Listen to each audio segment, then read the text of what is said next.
Warm Bodies is completely unlike any zombie film you will watch because it's not really about the conventional themes that most zombie films are about.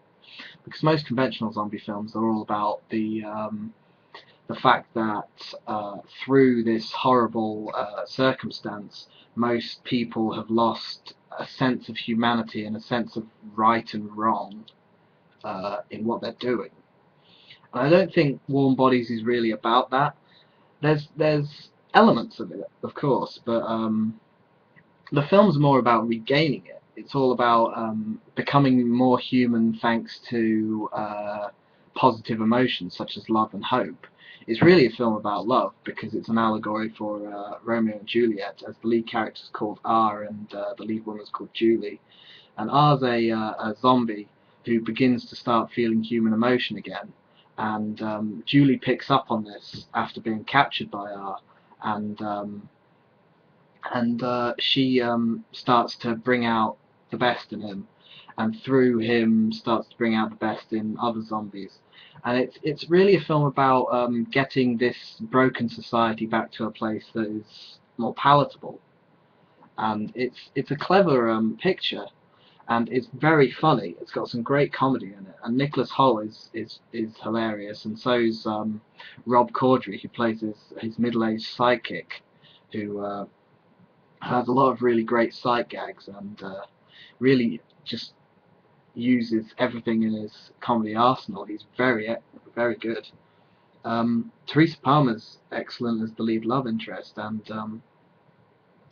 that was something that surprised me because I watched Iron Number 4 and she's not very good in it because I think the film itself lets the actors down because the writing's not very good and the direction is just based around action. It's not based around these characters. It's based around let's watch people fire blue light out of their hands and stuff. So it wasn't a very good film. So I'm glad that Warm Bodies got to show another side of her because she's surprisingly good in it. Also, James Franco's brother, is surprisingly good in it.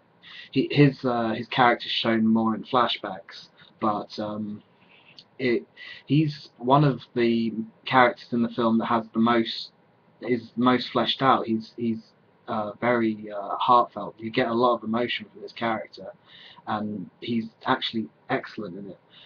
Which is surprising because I watched him in the spin-off version of Scrubs, and he was the most infuriating character ever.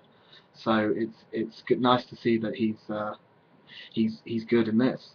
The film overall is excellent, but there are two problems that I have with it. In that the end is very rushed, and you don't really get a sense of where the world's going to go from here. You never really get a sense of what's going to happen to R or Julie and any of these characters that you spent this time with. You just get this impression that things are over, and to be honest, I didn't really like that.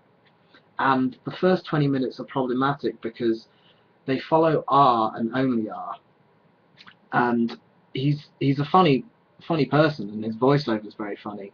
But when you only really have this one character, and you're only really following one character, it has to be really interesting and really great for it to keep your attention. And I don't think in those opening 20 minutes they're firing on all cylinders. The film gets there, it just doesn't get there in those first 20 minutes, so they really drag quite a lot. So I think there's about half an hour of this film that's a little problematic, but the other hour is excellent. And I think it could have been helpful for this film to be a little longer. I think it could have used another 10 minutes at the end just to sort of create a sense of harmony. Like the end is all about rebuilding and becoming a society again, and it's a clever it's a clever ending, but it's an ending that feels like it could use something else. It could use some more scenes just to show that people are are moving past this horrible event, and it's just a shame that that doesn't get shown. Um, and I think that's why that I have to give it a 7 out of 10. because it's just got a few moments in it where you're not really enjoying it as much as you should be. And I think that's a shame, because it was a film that it was almost there, but it just has these segments of the film that just don't really show the best side of Jonathan Levine's directorial skill. And he is capable of an excellent film. In fact, I gave 50-50 a 10 out of 10 on one of my reviews. And 50-50 is a wonderful picture, and it's full of emotion. And this one is too, but it's just not to the same extent as 50-50, and that's why I think I'd give it a 7 out of 10.